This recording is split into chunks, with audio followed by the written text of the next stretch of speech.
Next we have Dr. Jeff Anderson, who is the Associate Director of our Nanoscience Technology Center out at UCF. Jeff's research involves, I can't even explain this, translational research utilizing engineering neurological networks and neuroimaging. Holy smokes. However, in addition to being a brilliant scientist, I happen to know that Jeff is a very entrepreneurial person.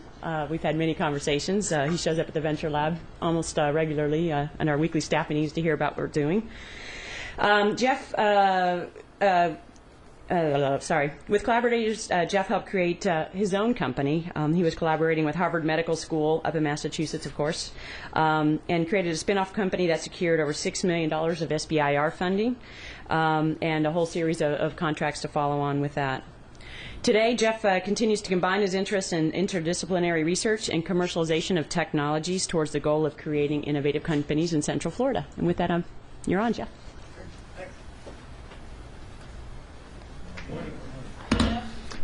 I'm going to try to be really succinct, but it's hard because we have a lot going on. I'm going to be talking about nanoscience. I'm a big person, but what we work on are small things. And the thing is, in the last 10, 20 years, we've received and discovered tools that allow us both to visualize at a very small level and also manipulate that. And so the question is, what can you do with these new abilities? And it really is an amazing new frontier. In terms of the economic impact of this, right, because that's the overall question. The federal government puts an investment. What kind of return is it going to get? Well, you can look here in terms of the Joint Economic Committee reviewing this. I mean, just to read, these changes will generate large amounts of wealth and force wrenching changes in existing markets and institutions, that they are going to impact across all these different areas: communication, IT, transportation, and energy. And the thing is, the United States is in this game, and there are lots of other players. In the United States, through the leadership, actually, of Bill Clinton, who started the National Nanotechnology Initiative, the NNI. Right now, that's been continued by George Bush. And in FY08, $1.4 billion is being allocated to it on the federal level, and there's just as much in the commercial space as well. You can see here it's not just us, but also Europe and Japan, China are also putting in an equal amount of money. And again, it's going to hit all these different industries. Today we're going to be looking at energy. And this is just a take-home message. This is from Nature a couple years ago, but it really details this isn't going to be an easy thing. And it's not going to be like IT where you hear cyber, and it's going to take a great deal of work and effort and research to really garner the commercial opportunities that are there. But they are there. In biotech, energy, we're going to have utility that we never had before. Again, I'm the Associate Director of the Nanoscience Center. We have about 18 faculty members. We've got over $3 million of state funding.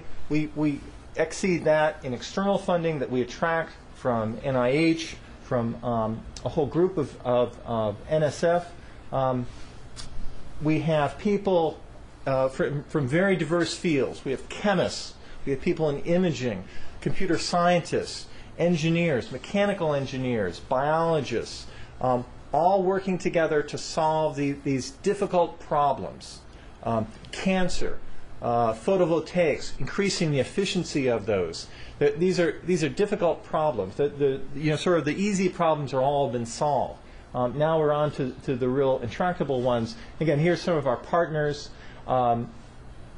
We have this year we have 3 NSF career awardees and 1 DARPA young faculty awardee, and that is unusual in one academic unit to have them all together. We have lots of toys. This is a XPS in terms of characterizing different surfaces. But what I'm going to talk about here is a little bit about energy. This is the breakdown now in the U.S. energies, what we use. 85% is from fossil fuels, and you can look down there in terms of the solar voltaics. It's just this small, very small addition. Now that, and you can see burning all these fossil fuels, it's controversial in terms of what is the actual impact that's going to occur in 50 years, 100 years, but everyone knows it's a bad thing. We're just dumping this stuff in. It's not a good thing for the environment, and what we know now, it's a very bad thing for our economy to have this money drain going out of the country. Many different ways that you can tap into these sources. What I'm going to be looking at here is sunlight and based on direct electricity from solar cells. There's a tremendous amount of energy that hits both the atmosphere of the planet and the surface of the planet. So you can see here about 1,300 watts per square meters hits once the sun is out.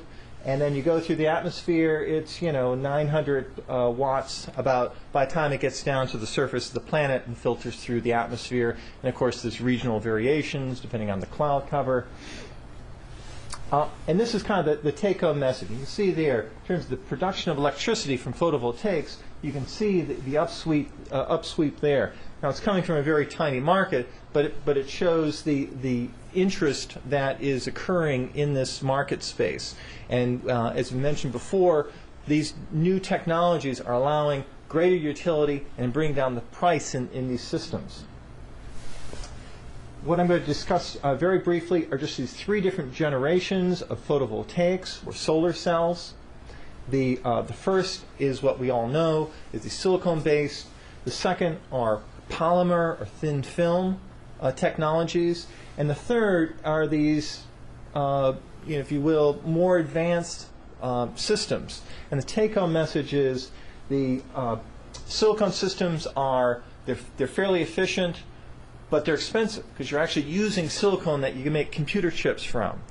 The thin film are less efficient, but they can be made in a less it's less expensive to actually make them because you're actually making these plastic rolls. And the third has the potential of being both efficient and easy to make. And that's why we're putting a lot of effort into that. So just to briefly review, the silicone, that which we know, you can see there is about 25% efficiency of converting the sunlight directly into electricity. The second is this thin film. You can think of just rolls of these sheets being applied to replace shingles.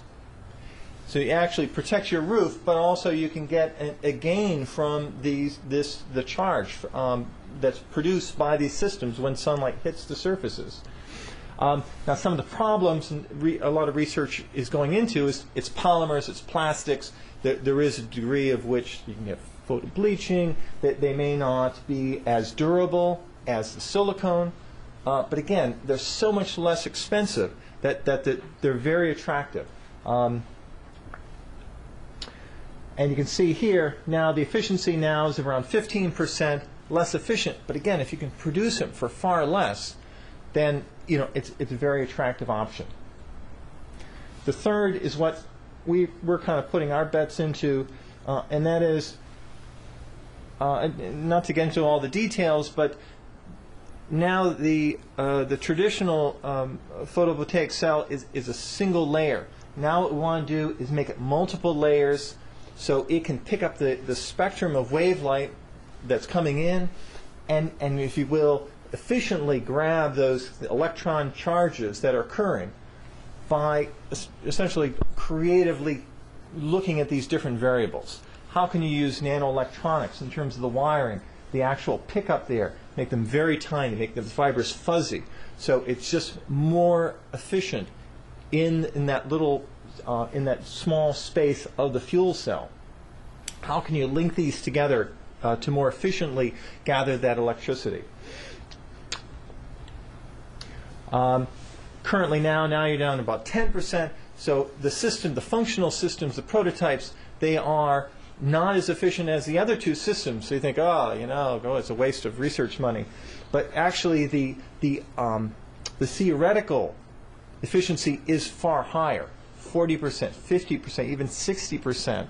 is envisioned and possible, again, through tweaking these systems. And once these systems are created, then from our perspective as a research center, we create patents, we share those, license those, create spin-off companies. We have disclosures that occur all the time, 5, 6 patents established a year from our center and more.